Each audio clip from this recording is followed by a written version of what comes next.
You've heard about them on the news. Everybody's talking about them, but are they right for you? I'm talking about I-bonds. Welcome back to the YouTube channel. I'm Jake Turner with Financial Design Studio, and today I'm going to talk to you all about I-bonds, what they are, how they work, and then we're going to weigh some different options to see if this might be a savings tool for you moving forward. So, in 2022, last year, I-bonds were everywhere, and this was because inflation was rising. Like the name states, I-bonds, the I in I-bonds stands for inflation. So these are savings instruments issued by the US Treasury, but they're a little bit different than other US Treasury bills, notes, or bonds that you may have heard of, or you may see the ticker for traded on exchanges. I-bonds are purchased directly through the US Treasury Department, and they index for inflation. So there's two components that go into the I-bond. One is a fixed rate, which for a long time has been zero. It's just over zero right now. But the rate that everybody pays attention to is that inflation adjustment. So these were all the rage last year. In fact, there was a rush on buying these at the end of October because the inflation rate on I-bonds resets every November 1st and May 1st. So coming up here, May 1st, these are going to reset again. And the reason that these were so attractive is they were paying 9.62% in the middle of last year between May and November. Now they're still attractive at 6.89% is what they're paying currently. So if you were to go purchase I-bonds, you would get a 6.89% return. Not bad, right? Still more than most other bonds that are going to be out there. A great place to park some money. A couple of notes on these. There are limits. One thing with I-bonds, you can only purchase up to $10,000 per year per person. Now there's some nuances there. For example, if you have a trust, you could purchase an additional $10,000 in a trust.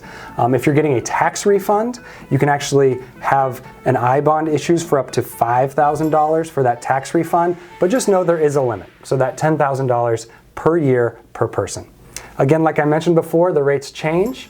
So they are going to change on May 1st as well as November 1st every year. So essentially what you're doing is you're locking in a 6-month interest rate on those bonds. So this all sounds pretty good, right? I'm getting almost 7%, better than my savings account, certainly even better than a lot of the other bonds on the market right now. But to know if these are really right for you and for a place for you to put your money in, let's weigh some different pros and cons here when it comes to I-bonds. So the pros, obviously, that 6.89%, a very attractive interest rate, very, very hard to beat. They are backed by the US Treasury, thus, you've probably heard of FDIC insured. This is a great place, it's a very safe place to put money. So what are some of the other things to consider? Well, like I said before, there are limits, right? So this is something that you're going to be able to put that $10K a year into and no more. One other limit is you can't just buy these through your Schwab or your Fidelity or your Vanguard brokerage account. You have to go through a very specific website, which is treasurydirect.gov, and buy them directly from the US government.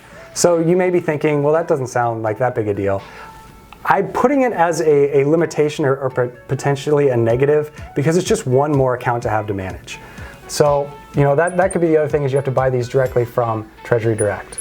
One other limitation with I-bonds is that your money is locked up. So these are technically 30-year bonds, but if you hold it for 5 years, you can take out your principal. So let's say you put $10,000 in this year, you can take out that principal as well as all the interest accrued, and it does accrue monthly. You can get all that, so there's really no penalty, but your money is locked up for 5 years. Now there's a caveat there. Let's say you take it out in 1 year. You're able to do this with your I-bonds, but you will lose 3 months of interest if you take it out between 1 year and 5 years. So just to recap, they're technically meant to hold for the long term. 5 years is the number you're anchoring to, so think about that money being locked up for 5 years. If you do need it less than that, you must keep them invested for at least a year, and you'll just be paying that 3 months of interest back.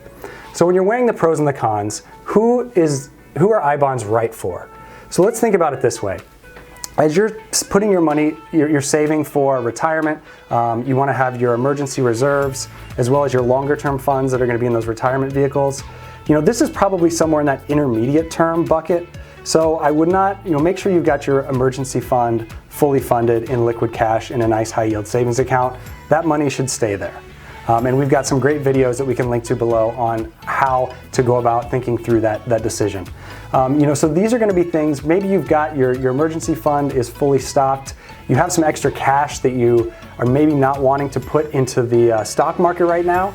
That may be a place where you want to park a little bit of money into an I bond for 5 years so you can earn that nice interest rate as it grows over time.